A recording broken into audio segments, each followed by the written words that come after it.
À Björnborg, il est pas avec la raquette en bois là.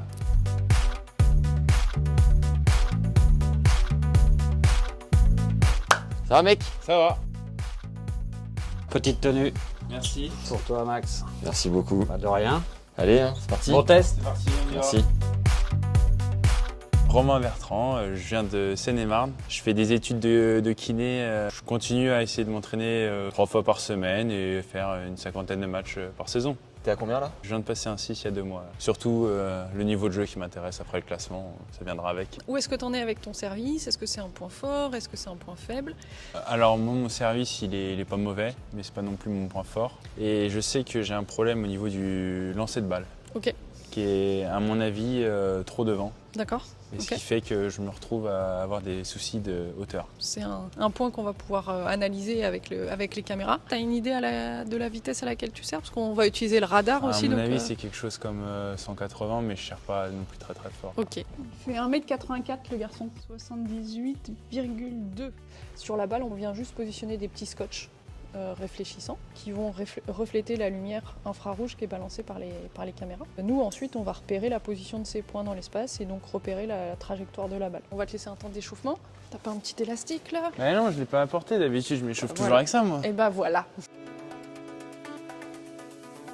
C'est Ouais. bon? Ok. Là, c'est de la bombe de kiné en fait, qui permet de mieux faire tenir les marqueurs sur la peau, parce que parfois avec la transpiration, les marqueurs, ça arrive avec des joueurs, et c'était le cas avec Lubicic à l'Open de Moselle. Il faisait chaud, il fait plus d'1m90, il sert à plus de 200, il transpire. Les marqueurs, ça avait tendance à voler un peu. Donc, voilà. Maintenant, on met de la bombe de kiné pour que ça tienne mieux. Donc là, je viens équiper la raquette. Donc sur la raquette, on met des plus petits marqueurs pour que ça modifie pas trop les propriétés de la raquette, l'équilibre, le poids, et que ça perturbe pas le joueur en fait. On en a 43 sur le joueur et 5 sur la raquette. Cette technologie-là, en tennis, il y a nous, il y a l'Australie, et puis en bioméca pur, je pense qu'on est les deux seuls dans le monde. Ouais. Ça Romain, tu te sens choyé un peu? 3 personnes je qui serais s'occupent de moi, c'est pas mal. Première balle à plat au thé.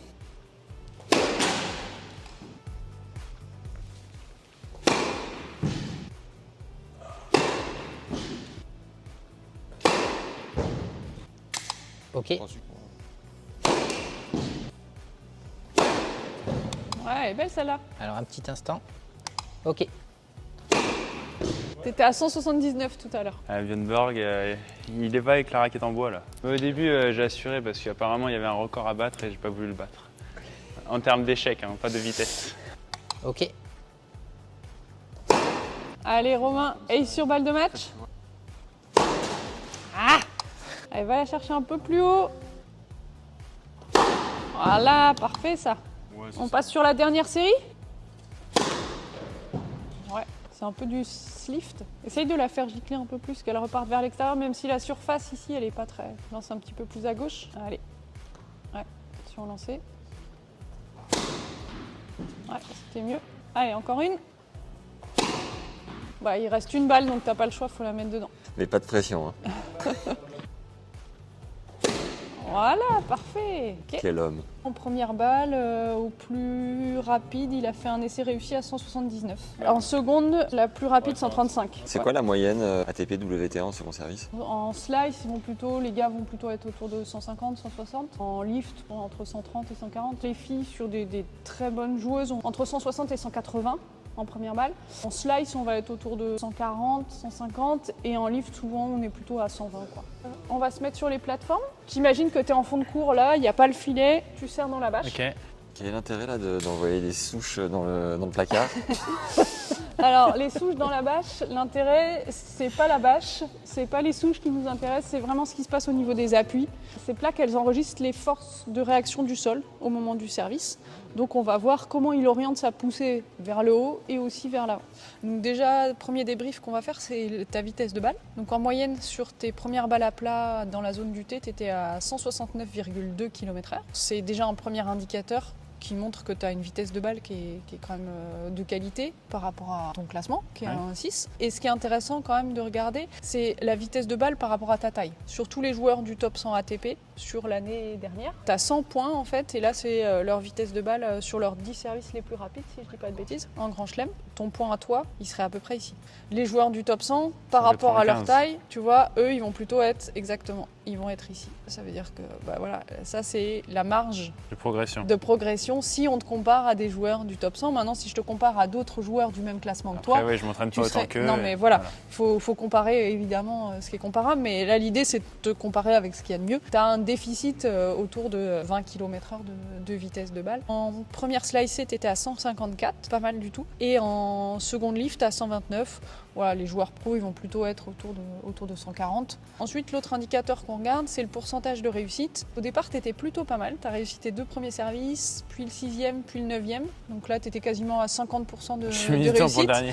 Et puis ensuite, ça s'est un peu écroulé sur la fin. J'ai forcé un peu. Ouais, tu voulais en mettre un peu plus. Bon, ça explique pourquoi il y a eu peut-être un peu plus de déchets. Ce qui fait qu'au final, tu as mis 20 essais pour en mettre 5 dedans. Donc tu as un pourcentage de réussite qui est à 26%, mais au départ, tu étais plutôt autour de 50. Ça, c'est pour ta première balle au T, et forcément ton pourcentage de réussite il est bien meilleur sur le slice et sur le lift. C'est normal, vu que tu serres un peu moins fort, tu prends moins de risques. Ensuite, ce qu'on va regarder, c'est où est-ce que tu touches la balle. Hauteur d'impact et la position d'impact dans le terrain et sur le côté. Puis je peux te regarder devant si je veux, de derrière, je peux me mettre en dessous, au-dessus.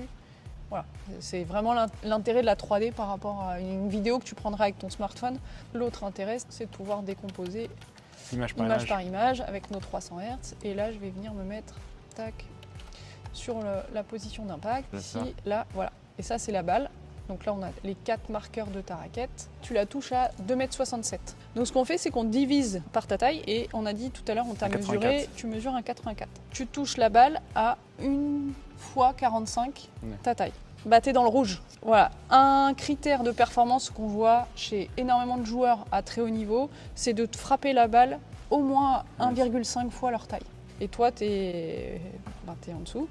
Toucher la balle à 1,50, enfin à 1 fois et demi ta taille, tu devrais la toucher à 2,76 m. Donc là, j'ai une sacrée marge. Tu as une marge de progression de 9 cm. Ouais, si une fois tu la touches à 1,45 et que la fois d'après, par contre, tu passes dans le vert, tu es à 1,50, ben, si tu fais le yo-yo au cours d'un match, ça peut aussi expliquer pourquoi je suis pas stable dans mon service. Pourquoi tu peux avoir parfois un pourcentage de première qui va s'effondrer ou au contraire oui, c'est très aléatoire. Ouais. Voilà. Ça, au niveau, à 1 cm près, ils sont toujours à la même hauteur d'impact. Donc tout n'est pas perdu pour toi. Hein. On va regarder maintenant où est-ce que tu touches la balle dans le terrain. C'est à 439 mm, donc 43 cm dans le terrain. Nous, ce qui nous intéresse en fait, c'est de regarder où est-ce que tu touches la balle par rapport à la position de ton pied avant au départ de ton service. Tu es à 19 cm sur ta gauche. Ça, je suis bon. Voilà, 43,9 dans le terrain, ici. Sachant que les joueurs du top 100 ATP, eux, l'ellipse ou la zone dans laquelle ils viennent toucher la balle, elle est le 20 cm sur la gauche, t'es comme eux, hein, c'est bien, et ils vont la prendre un petit peu plus devant. Donc tu as un deuxième essai qui est là. Tu as de nouveau un gros écart entre deux frappes, comme tu l'avais ici en hauteur, on le retrouve aussi sur la profondeur et sur la latéralité, et tu vois que cet essai-là, tu t'éloignes de l'ellipse qu'on retrouve chez les meilleurs serveurs. Et là, ça veut dire que tu as une grosse disparité entre tes impacts, donc un lancer de balle qui n'est pas très régulier. Et donc tu es obligé de corriger avec la main pour... Oui, tu compenses forcément le lancer de balle qui ne va pas être tip-top. Alors que des joueurs, on va dire des meilleurs joueurs, eux, ils vont peut-être avoir une ellipse plus resserrée. C'est une hypothèse. Oui. Voilà. Mais entre deux essais, déjà, tu as beaucoup d'écart. En fait, ta biomécanique de service, elle te permet d'être performant, peut-être un essai sur 5, et il faut gagner un peu en stabilité. Ce qu'on va regarder autrement, c'est la qualité de ta poussée des jambes. Donc ça, c'est toi sur les plateformes. Tu pousses plus avec ta jambe avant qu'avec ta jambe arrière. Il peut y avoir un déficit, mais là, le déficit, il est quand même assez important entre jambe arrière et jambe avant. Par contre, l'orientation de la force de poussée, elle est plutôt bien, parce que c'est légèrement orienté vers l'avant. Une fois qu'on a regardé la position armée, on regarde comment tu synchronises le haut du corps avec le bas du corps au moment de cette position armée. On regarde ensuite les vitesses verticales des hanches, qui est liée à la poussée de ta jambe arrière. Tu vois, tu es à 1,6 quand les joueurs pros sont autour de 2,4. Ah oui. Tu es à 1,2 quand les joueurs pros sont autour de 1,9. Ça ne vient que traduire le sûr. petit déficit que tu as au niveau de ta poussée des jambes. L'énergie que tu vas chercher dans le sol n'est pas super bien utilisée au niveau de Ok. pour faire monter ta hanche. Et dernier critère qu'on regarde, c'est voir s'il y a un plateau au niveau de ta raquette. C'est est-ce que ta raquette, le tamis de ta raquette s'ouvre vers le ciel, et ce n'est pas le cas chez toi. Le plateau, on considère que ça peut être un facteur de risque de blessure parce que ça augmente les contraintes. J'ai pas compris ce que c'était le plateau. Ah, le plateau, c'est quand tu as ta... Quand tu as la raquette derrière, Ouais. Est-ce que ici, ça vient s'ouvrir D'accord, ok. ou est-ce que ça descend, tu vois, est-ce que ça descend avec la tranche? Ok. Ce qu'on peut regarder aussi, c'est que cette rotation épaule par-dessus épaule, donc en fait ta faculté à balancer l'épaule droite vers le haut et vers l'avant, Oui. c'est une rotation du tronc. Et tu as une autre rotation qui est en fait la rotation bête gauche-droite. Tu vois, Ouais. je pars de profil, je me remets de face. Et tu vois, en fait, tu vas tourner très vite au niveau du bas. Tu vois, je sais pas si tu vois ton bassin là, Ouais, il est déjà Qui bien va- orienté. qui va- bien bien de orienté face, vers le filet. qui va Voilà. très vite revenir face au filet. Si tu tournes vite comme ça, bah, forcément, tu vas sûrement Moins tourner un tourner. petit peu moins vite comme ça ou de façon Ok. un peu moins optimale. Donc tu fais la toupie, alors qu'il faudrait faire... Une toupie, mais dans le il sens. faudrait faire une roue en fait. Ah Tu vois oui, ce que je voilà. veux dire. L'indicateur en fait, c'est qu'en fin de service, tu vois, tu as ton bras gauche qui part Oui, derrière. d'accord. Ouais. D'accord. Donc si tu avais à retravailler un certain nombre de choses, bah, c'est le lancer de balle et la poussée de ta jambe arrière, faire Ah. monter ta hanche arrière surtout pour te grandir et au dernier moment pivoter vers le filet et pas tourner trop vite. Quand on travaille avec des joueurs pros qui viennent avec l'entraîneur, on fait le débrief avec l'entraîneur et ensuite c'est le travail de l'entraîneur avec le joueur au quotidien. Déjà on essaye de hiérarchiser les pistes de travail, quelles sont les priorités et eux ils bossent sur le terrain, mais c'est pas parce qu'on vient faire l'analyse ici que forcément on va pouvoir modifier son service. Gilles Servara, moi je l'ai entendu plusieurs fois dire avec Medvedev, après être venu chez nous, ça leur a pris quasiment 6 mois pour qu'ils aient un service comme ils avaient envie de l'avoir, optimisé sur le plan biomécanique. Nous ce qu'on fait souvent c'est qu'une fois qu'on a fait le débrief ici, on travaille sur les données pour sortir tous les paramètres. On envoie un compte-rendu qui fait une dizaine de pages environ. On planifie avec le joueur et l'entraîneur, et éventuellement le préparateur physique ou le kiné s'il y a besoin, un débriefing en visio.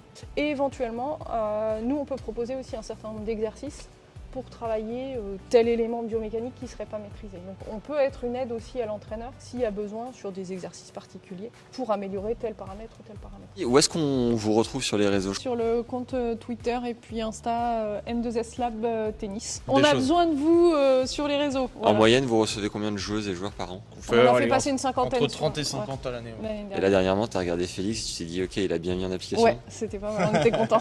C'est bon ça. Bon, un grand merci. Un breakable en 75 jeux. Ouais. Je crois que ça Pas vient mal, d'ici quand même. Ça cause. Allez, bravo. Ouais, Merci beaucoup. Merci. Bonne évolution, mon gars. Hein, tu Merci. nous tiens au courant Bien sûr. quand tu feras pleuvoir des aces à chaque jeu de service. Ok. Quand je ferai 3 aces par jeu, je t'appellerai. Voilà. Merci, Caro. Mais de rien, À bientôt. à bientôt.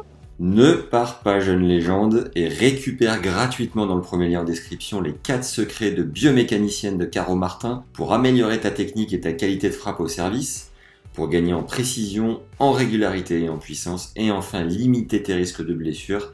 C'est gratuit et c'est juste en dessous. Et si tu veux aller encore plus loin, on a réalisé une masterclass d'1 heure environ sur le service avec Caro, qui te dissèque tous les détails indispensables pour optimiser ta technique et te rapprocher du service parfait. C'est le deuxième lien en description. Mets un like à la vidéo et partage-la, ça nous aide comme jamais à faire rayonner notre travail. Immense merci à Seb de Tennis Pro Rennes pour son soutien et de nous avoir permis de nous déplacer en Bretagne avec du matos de qualité et de tourner ces images qui, je l'espère, vous ont plu. Merci à Caro et toute l'équipe du Labo M2S de nous avoir ouvert les portes pour nous permettre de mieux comprendre la manière dont ils forment les joueurs et joueuses pro à longueur d'année. Allez écouter l'épisode 70 du podcast complet avec Caro si vous ne l'avez pas encore fait. Vous allez vous régaler. Prenez soin de vous les légendes et à très vite. Ciao. 14, 11, 90. Ouais. Dans une semaine. Si vous voulez tous noter. Ah bah on va poster. On va aller en foot.